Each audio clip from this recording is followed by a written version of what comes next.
अयोध्या भगवान श्री राम की जन्मस्थली है, वहाँ भव्य मंदिर बनना चाहिए, उसका हर कोई समर्थन करता है।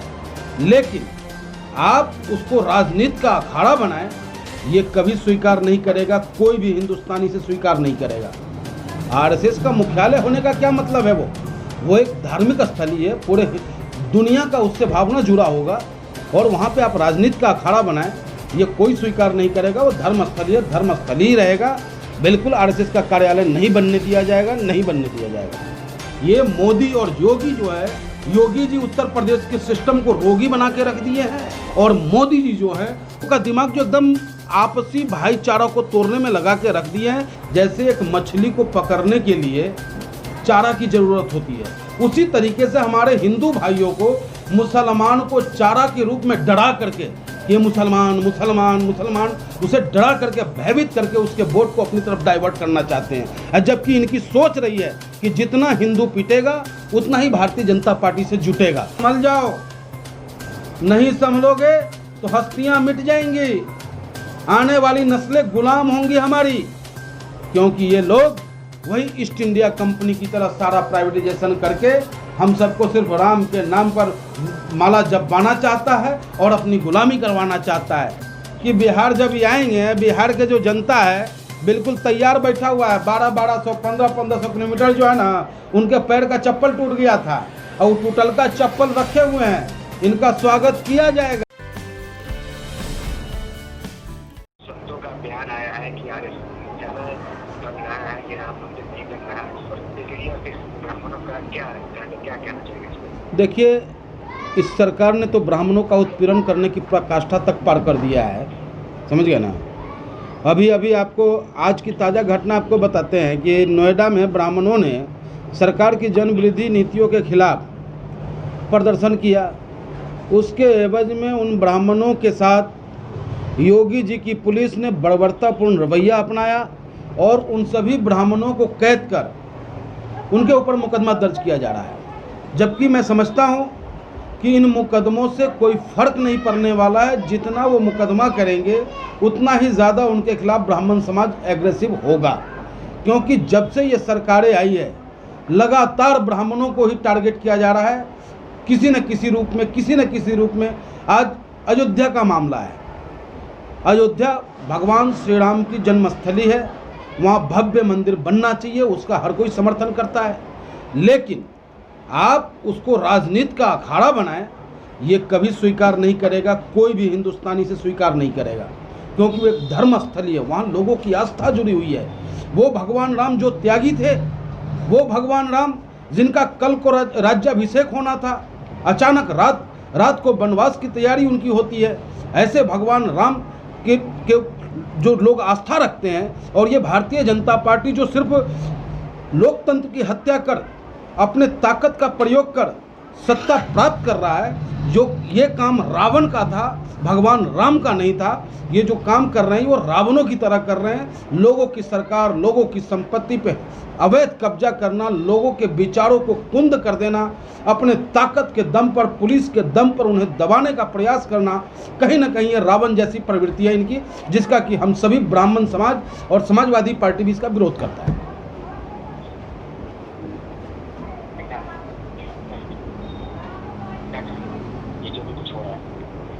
जी, आरएसएस मुख्यालय में जो बयान आया है वहाँ के संतों का, क्या कहिएगा इस पे कि आरएसएस मुख्यालय?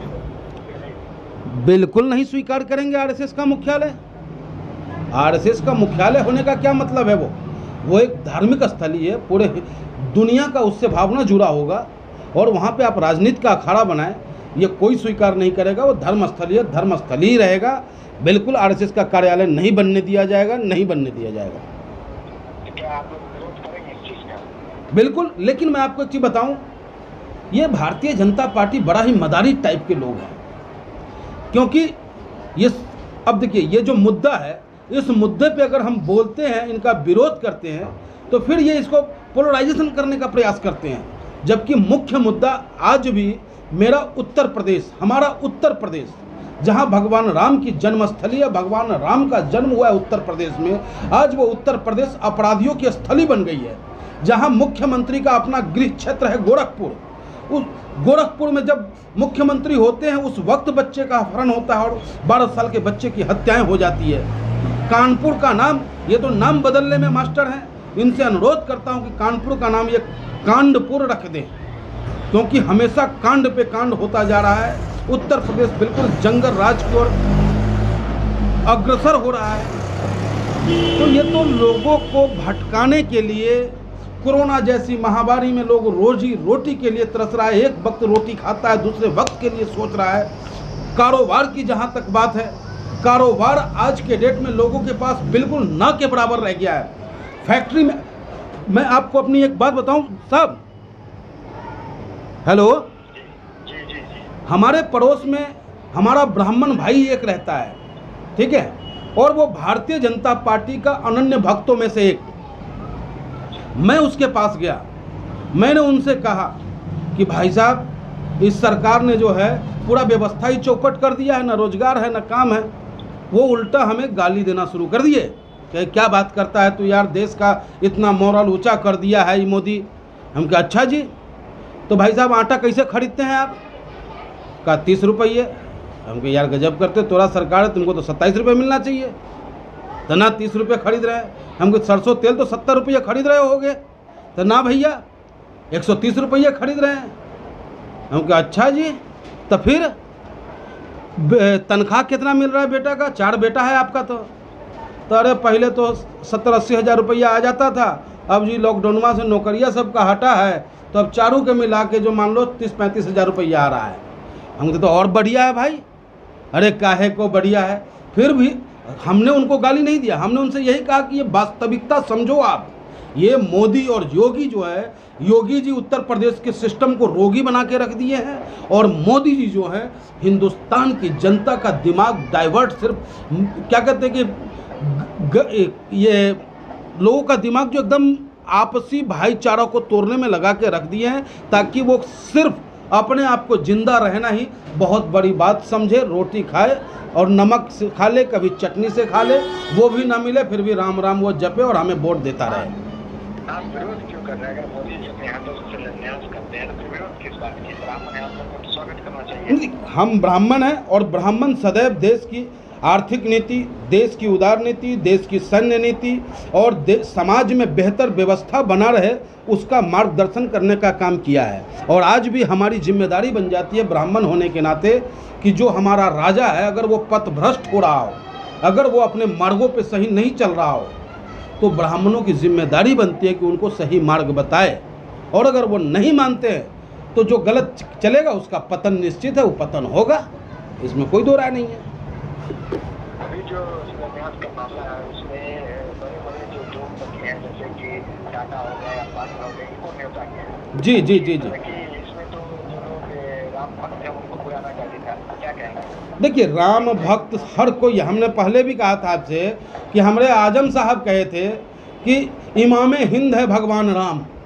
जिस आजम खां साहब को जो शिक्षा की मंदिर उत्तर प्रदेश में बनाता है, जो शिक्षा की मंदिर देने का काम करता है उत्तर प्रदेश में, जिसमें गरीब बच्चा शिक्षा अध्ययन करके भारत का भविष्य बनता, वैसे व्यक्ति को तो फर्जी मुकदमे में ये जेल भेजते हैं और विकास दुबे जैसे आपको रावण बनाते हैं, ये सेंगर जैसे को का संरक्षण देते हैं। आगरा में इनका पार्टी के लोग जो है चकला घर चलाने का काम करता है, इनके लोग जो है कानपुर में अपहरण करने का काम करता है। ऐसे लोगों को संरक्षण दे रहे हैं साहब, ये कहने कि एकदम पथ भ्रष्ट हो चुके हैं, इनको जनता बिल्कुल नकार चुकी है।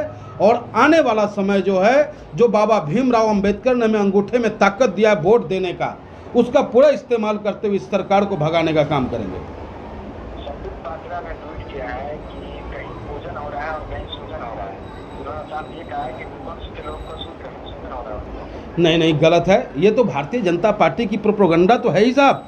मैं सब दिन से आपसे कहता आया हूँ, भारतीय जनता पार्टी सदैव ये चाहती है कि उसके खिलाफ मैं ऐसी बातें बोलूं जिससे कि वो एक तबके की भावनाओं को कुरेद सके। लेकिन मैं खासकर हिंदू समाज से कहना चाहता हूं कि ये भारतीय जनता पार्टी हमारे मुसलमान भाइयों को कैसे प्रयोग करते हैं मैं आपको बताना चाहता हूं। जैसे एक मछली को पकड़ने के लिए चारा की ज़रूरत होती है, आटा की लोई लगाते हैं, कुछ मैदा की लोई लगाते हैं।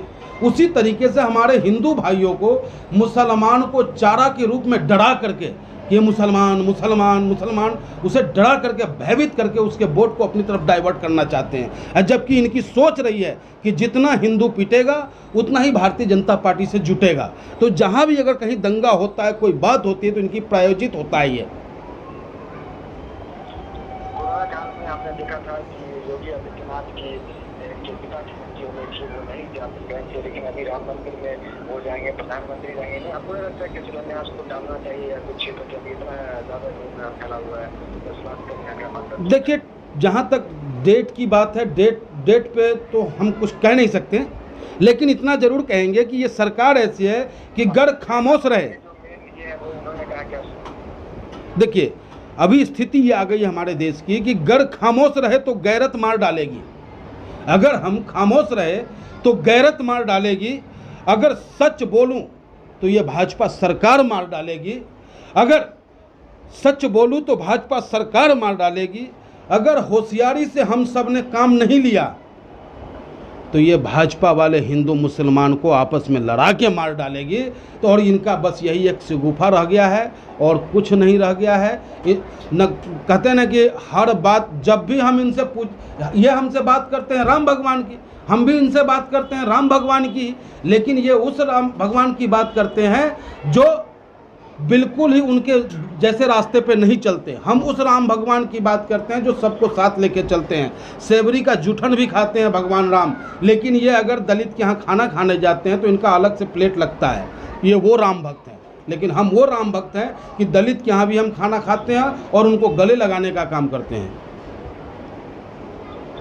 जो है वो इस तरीके की जानकारी क्यों करते हैं, जबकि राम में सबकी आस्था है, भगवान है, सब मानते हैं, तो वो इस तरह की जानकारी क्यों करते हैं। संदीप पात्रा जी को हम का कहूँ, भड़भड़िया ढोल है, समझ गए हैं। संदीप पात्रा जी जो है भड़भड़िया ढोल है। उनको सही से कोई एंकरवा जो है ना, दरअसल क्या है कि एंकर भी जो है ना वो भी भाजपा का एंकर बन के बात करता है, एक प्रवक्ता बन के बात करता है, उसमें उसको एक सपोर्ट मिल जाता है। अगर कोई जवाब हम देते हैं तो सीधे एंकर हमसे ये क्या कहता है, अरे आपकी सरकार में भी तो हुआ था। तो अरे हमरे सरकार में हुआ था तभी तो जनता हमको हटा दिया, तो तोरा सरकार में कैला हो रहा है ये ना बताओ। तो जितना कामयाबी हुआ वो भाजपा का देन, और जितना नाकामयाबी होगा वो समाजवादी का देन। ये एंकर और संदीप पात्रा करता आया है और इसके अलावा कुछ नहीं किया है। लेकिन हम आपके माध्यम से कहना चाहते हैं अपने प्रदेश के नौजवान से, देश के नौजवान से, कि भाई संभल जाओ, नहीं संभलोगे तो हस्तियां मिट जाएंगी, आने वाली नस्लें गुलाम होंगी हमारी। क्योंकि ये लोग वही ईस्ट इंडिया कंपनी की तरह सारा प्राइवेटाइजेशन करके हम सबको सिर्फ राम के नाम पर माला जपवाना चाहता है और अपनी गुलामी करवाना चाहता है। जबकि भगवान राम के उससे ज़्यादा कहीं अनन्य भक्त हम हैं, भगवान श्री कृष्ण के उनसे ज़्यादा कहीं अनन्य भक्त हम हैं। हर हर महादेव हम करते हैं। ये लोग तो उस वक्त राम का नाम लेते हैं जब इनको वोट की बात आती है, नहीं तो फिर ये चकला घर चलाने का काम करते हैं। बिहार चुनाव से जो है, बिहार का चुनाव है, देखिए, बिहार की जनता जो है ना बड़ा समझदार है। एगो बात और कह देते हैं कि जब जब देश में और देश को बलिदान की ज़रूरत पड़ा है ना, देश को कुर्बानी देने की ज़रूरत पड़ा है ना, आज भी गलवान में अगर कुर्बानी देने की ज़रूरत पड़ा है तो हमारा बिहारी शेर खड़ा था वहाँ। और इनको बता देंगे हम कि बिहार जब ये आएंगे, बिहार के जो जनता है बिल्कुल तैयार बैठा हुआ है। 1200 1500 किलोमीटर जो है ना, उनके पैर का चप्पल टूट गया था और टूटल का चप्पल रखे हुए हैं। इनका स्वागत किया जाएगा, बढ़िया से स्वागत होगा।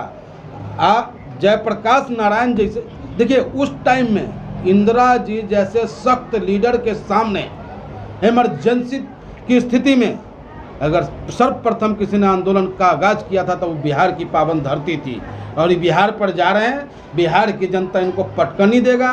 और जो ब्राह्मणों को बार बार जो टारगेट कर रहे हैं ये होश में आ जाएं, नहीं तो ब्राह्मण का संख्या मत देखिए, उनका ब्रह्म बुद्धि भी देखिए, पलट के रख देगा। अजीत डोभाल ही है, अजीत डोभाल कोई उनके घर का नहीं है, वो भी ब्राह्मणे हैं जिनके दम पर वो बड़ा उछल मार रहे थे। लेकिन माहौल तो ऐसा बनाया जा चुका है ना कि अगर कोई मोदी का विरोध करता है तो समझिए वो हिंदू धर्म का विरोध कर रहा है, भगवान राम का विरोध कर रहा है, तो इसमें तो आप लोग भी चपेटे में आ जाते हैं। नहीं नहीं नहीं, देखिए मोदी कोई ना भगवान राम का अनन्य भक्त है।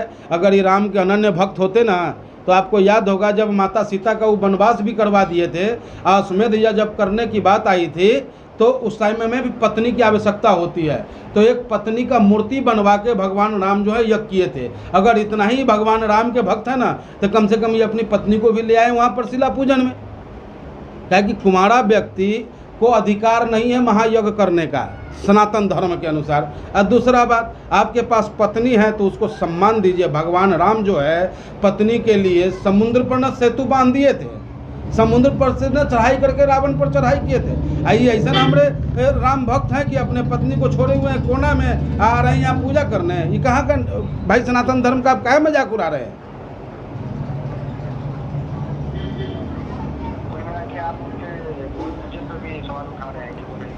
देखिए हाँ बिल्कुल, यहाँ पर कहीं ना कहीं सनातन धर्म के अनुसार जो है ना ये गलत है। हम चाहेंगे कि उनकी पत्नी भी उसमें शामिल हो और अच्छा देश के लिए संदेश जाएगा। याद होगा आपको कि जब एक बार 5 रुपया पेट्रोल पर डीजल रेटवा कम हो गया था तो ये कहे थे भाइयों बहनों किस्मत वाला प्रधानमंत्री चाहिए कि नहीं चाहिए? तो सबको चाहिए किस्मत वाला प्रधानमंत्री साहब, लेकिन वो प्रधानमंत्री नहीं चाहिए जहाँ कहियो बाढ़ नहीं आया हो वहाँ बाढ़ आ जाए, जहाँ कभी कोई दिक्कत अकाल न पड़ा हो वहाँ अकाल आ जाए, जहाँ कभी कोई बीमारी का अथाह न पता एक से एक फ्लैग आया, डेंगू आया, न जाने क्या बीमारी आया, कभी भारत बंद नहीं हुआ। लेकिन ऐसा भारत बंद हुआ है कि अर्थव्यवस्था एकदम बेचौपट हो गया है। तो ये भी लक्षण तो हम देखेंगे।